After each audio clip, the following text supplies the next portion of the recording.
So, in the year 1937, Guernica was a town in the north of Spain of about 7,000 people. It was the capital of the Basque Autonomous Community, which means they were technically under the Spanish crown, but functioned largely as their own nation.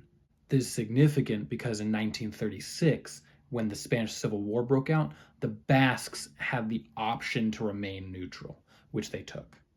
Neutral being a little bit of a moot point because the area was occupied by the Spanish Republic, which fought the fascist rebels led by Francisco Franco. That's an important name, so hang on to it.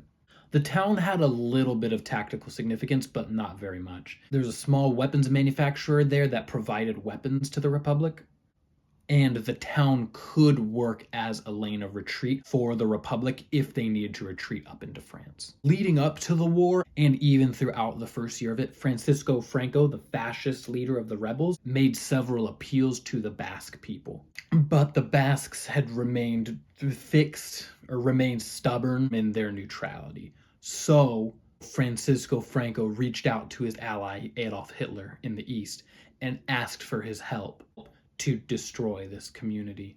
What he got was 25 bombers of the Luftwaffe's Condor Legion that on April 27th of 1937 dropped over 100,000 pounds of explosives and incendiary devices on Guernica over the course of about 3 hours. The attack was carried out totally without warning, and its timing was intentional to maximize civilian casualties.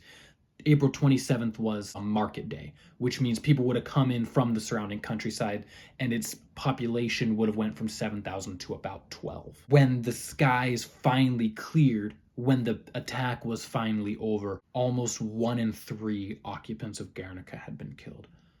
So what do we make of that? How do we today and how did they back then kind of come to terms with something like that? I don't know, but I'll tell you what an artist made of it.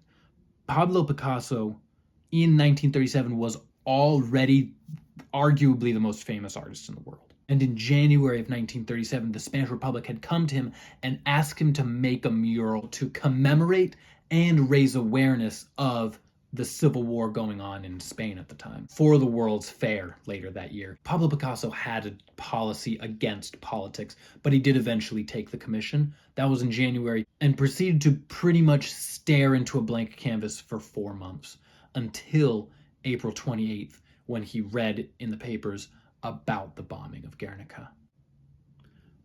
He completed his mural of the same name almost exactly 3 weeks later. You'd probably recognize it. I'm not going to talk about the various symbols in the painting. I'm not going to talk about the classical pieces from which it draws inspiration. I'm not even going to talk about the story of how Picasso made Guernica. What I want to talk about is how and why we make and interact with art in the face of unspeakable evil and tragedy. I struggled to write this part of the video for a long time. And the reason is, I thought it was a super interesting question, but I did not have an answer for it. I didn't know why we made or consumed art in the face of unspeakable evil or tragedy. I don't understand why Picasso made Guernica. Because the thing is, Guernica didn't bring anybody back to life, and it didn't ease the suffering of families affected by the attack. And the Second World War broke out like 2 years later, so we can safely say it did nothing to prevent future tragedies of its kind. So on its face, Guernica didn't do anything, but Picasso and every other artist who's ever memorialized something especially evil or tragic understood that their art would in no way alleviate the suffering of the victims of those tragedies. So why did they and why do we keep on making them? I'm going to read you an excerpt from a poem that you'll probably recognize, and then a quote that you might not.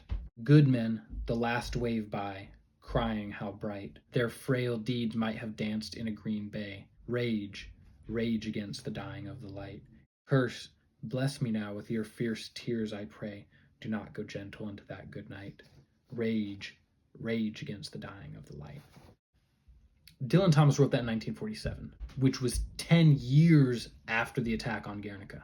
and 2 years after the conclusion of the Second World War. He was in Italy at the time, and though he gave no indication as to what he referred to with the phrase the dying of the light, I think it's not unreasonable to suspect that he might have been talking about the evil he saw in the world around him.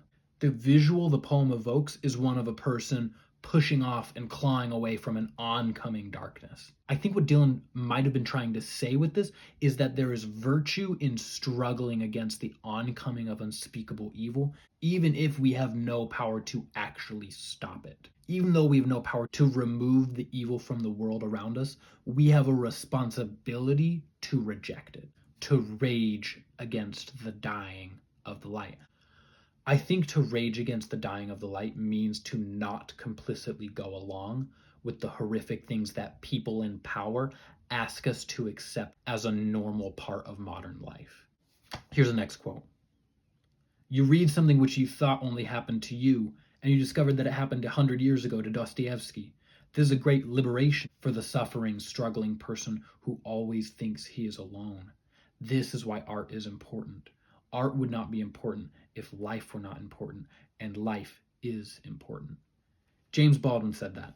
As the night comes on, it is easy to feel alone in one's struggle against the dying light. With works like Picasso's Guernica and Goya's 3rd of May and Kurt Vonnegut's Slaughterhouse-Five, we immortalize the invariably futile struggle against the dying of the light. We preserve it so that 100 years from now, when certainly the record of our era's violence survives, our reaction to that violence survives with it.